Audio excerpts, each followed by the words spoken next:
Welcome to Toffee TV. It is the Everton News Daily. It's Thursday the 16th of November 2017 and we still haven't got a manager. Day 20 whatever without a manager. About day 24 maybe without a manager. But you know what, if we win this Saturday, who cares? But we kind of have got a manager, haven't we? We've got David Unsworth. He is in charge at the moment. He will face the press tomorrow. Again, 11:30 tomorrow morning is press conference from USM Finch Farm, when no doubt he will be asked his position, which I'm quite sure he'll say hasn't changed. He just gets on with it until he hears different. Are you getting worried? Me and Ped are getting a bit worried, I'll be honest. We keep thinking, what's going on? Why haven't we got a manager? Worrying. Well, off the back of that, Sean Dyche has been asked today about the Everton job. He reacted kind of laughing it off, but with a little bit of an undertone to it. I think it was Vinny O'Connor asked him the question a couple of times, and I think the second time he was, why are you still asking about it? Well, I've told you my position. And his position is that he will carry on doing what he does at Burnley.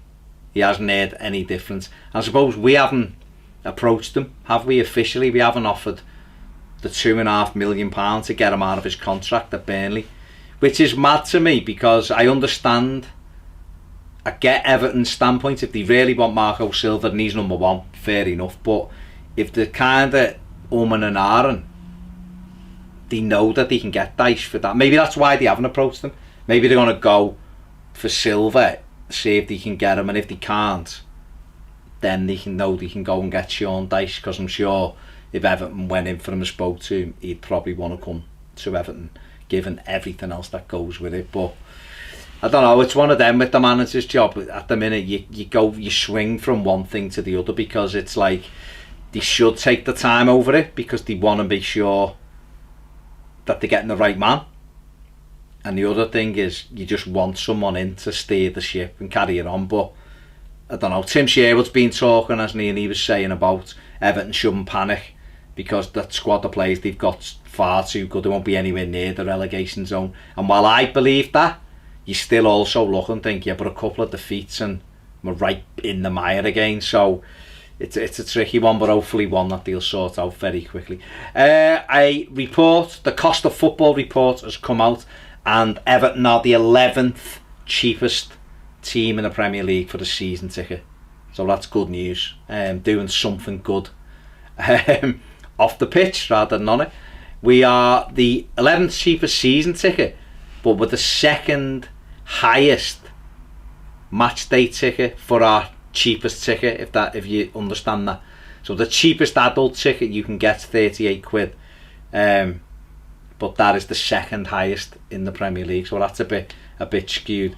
We're the fourth highest cup of tea, and I can vouch for that when I get a cup of tea at the match. Bloody expensive. So yeah, I mean, listen, you can make of it what you will. Costs are there, aren't they? You know, it's good. The price of them are really good and inclusive, but obviously other things are more expensive. 8% of our season ticket holders is between 18 and 24, which is double the national average. So that's really good, and again, that's something the club have done really well. Engage that age group between 18 and 24, school leavers and people just finding employment or university with students or whatever else.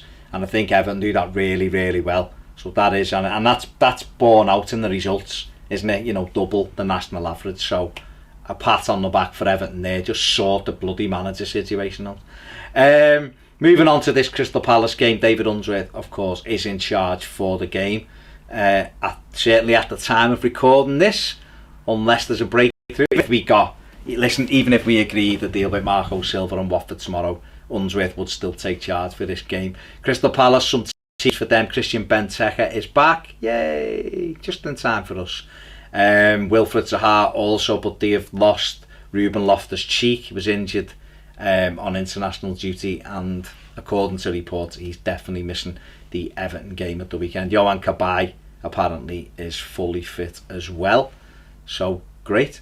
But you know what, we'll beat them no matter what. Well, it'd be nice for us to beat them no matter what. A clean sheet would be lovely. Don't forget to check out the match preview and the starting 11 videos for that Crystal Palace game as well. Everton, just finally, some transfer rumours.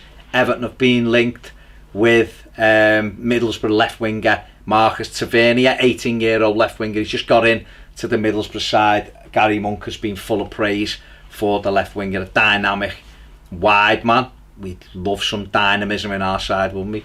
Certainly in wide areas, but apparently he's being tracked by Everton and Arsenal, so look out for that. And finally, before I go, our beautifully creative Chinese midfield player, or ex-Chinese midfield player, Li Tai, has become a manager of Wuchanzhou. Don't even know if that's how you say it, but what a player Li Tai was. He was good, Li Tai. He used to thread those balls through to Thomas Radzinski.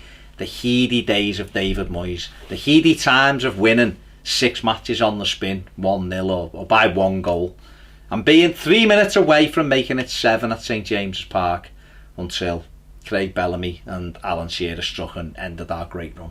But it was the year we finished 4th, and Li Tai that wasn't the year we finished 4th, the year we finished 7th, sorry. Li Tai was instrumental in setting goals up. Well, I remember him making 2 anyway. West Brom at home, a lovely threaded through ball to Radzinski. So good luck to Li Tai, who was once dubbed the Chinese Beckham. You can't get better than that. Don't forget to subscribe if you haven't already. The race for 25,000 is on. It's more like a crawl at the minute, but it's on. Don't forget to click the bell notification button and you will be notified every time we release a video. And join us on Patreon to watch other shows like any other business, which if you're not watching that, it ain't cricket. I've been Baz, see you soon, Toffee TV.